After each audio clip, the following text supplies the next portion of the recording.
Breaking news in Israeli politics. A massive shakeup as Meretz MK Ghaida, Rinawie, Zoabi resigned today from the governing coalition, bringing the already razor-thin coalition to a minority.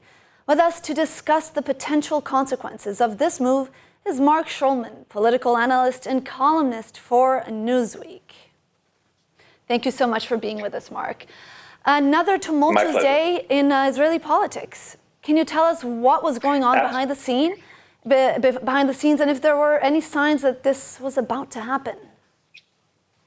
First of all, there were no signs it was about to happen. This came as a complete surprise to everybody, including all of her members of the Meretz were totally shocked. They heard about it from Channel 12 News for the first time. It's not clear what's causing it.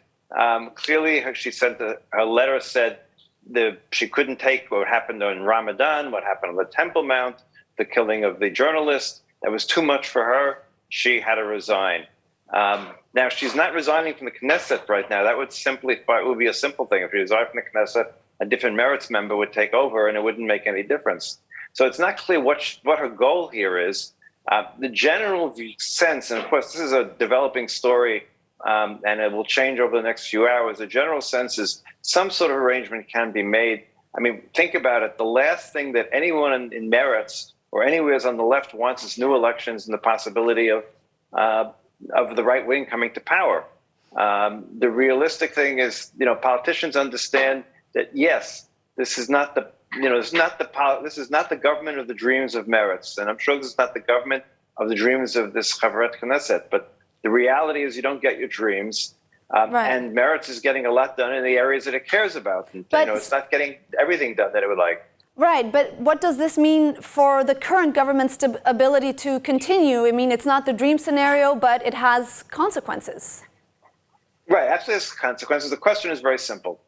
Next Wednesday, as of right now, the Likud is once again going to bring up a vote to disband the Knesset. Now, it's not at all clear that she's going to vote with Likud to disband the Knesset. It's not even clear that the joint Arab list will vote with them to disband the Knesset, because they also understand the realities of life. And the same reason, this is not the government of their dreams, but there is no government of their dreams. So it's not at all clear. It should be taken into account that if the Likud brings it to a vote and it loses, then they can't bring it up for 6 months. This is not something they can do every 6 months. So it's not at all clear. But between today and Wednesday is a lifetime in Israeli politics. That's true. And anything is possible. Anything is possible. Anything is possible, a lack of clarity. I just want to ask you, though, how much closer this brings us to elections? I mean, this is the question that's on everyone's minds. What are the possibilities that we have ahead of us right now? Well, it's really one of two possibilities. It's either they successfully pass a law to disband the Knesset next Wednesday. It has to be brought up 3 times. So you have to bring it up, and it has to be the initial reading and then 2 additional readings. It has to pass. Or it doesn't happen. I mean, quite honestly, in between, there is no in between. The government has a long time until it has to pass a budget, and that's the only other way the government can fall is if a budget is not passed. And that's not necessary for another year and a half because they've passed a 2-year budget. This makes it more shaky. It makes it more difficult. It makes it more difficult to pass any legislation. So it's really a question of what she's going to do. I mean, she had been offered and was planning to be the consul general in Shanghai, but somehow it took the government a little bit too long to get that going, and now she says she doesn't want that job in any case. So there are a couple of possibilities. This obviously is bad for the coalition. It also means if the government falls because of her, then Naftali Bennett remains as the interim prime minister until a new government is formed. The agreement between Naftali Bennett and Yair Lapid is that if someone on Lapid's side of the political coalition causes the fall of the government, then Bennett stays. If someone on Bennett's side, let's say someone from Yamina party, then Bennett becomes the prime minister for the interim period. And interim periods, as we've learned in Israel, can go on for a year and a half. So it's a big deal. For quite a bit of time. That's right.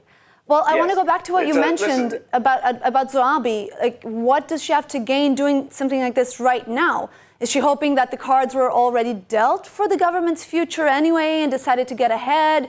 You mentioned another possibility. Why is she doing this at this moment? Listen, I have absolutely no idea, and anything I'm going to do is going to be a guess. There are stories that her husband pressured her. I don't know. It just may be just a personal thing that, she feels she's part of a government and can't stand what the government is doing vis-a-vis what took place on the Temple Mount. I don't know.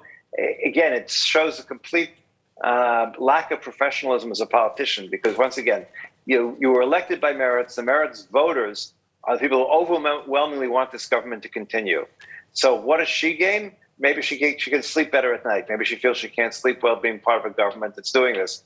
What does she gain for her party? Nothing. What does she gain for her constituents? Absolutely nothing. But, people do things, self-righteous acts, so to speak, and this would be a self-righteous act that ends up causing much more pain than any gain. So that's the only thing I can think of. There is no political logic in her doing it. There is no institutional logic in her doing it. So thank she's you doing so it much. because she feels like she has to. Marc Schulman, thank you so much for your insight and for being with us here today. My pleasure. ILTV Plus, your news from Israel and more 24/7. Start your free trial today. Subscribe at iltv.tv and watch from any device.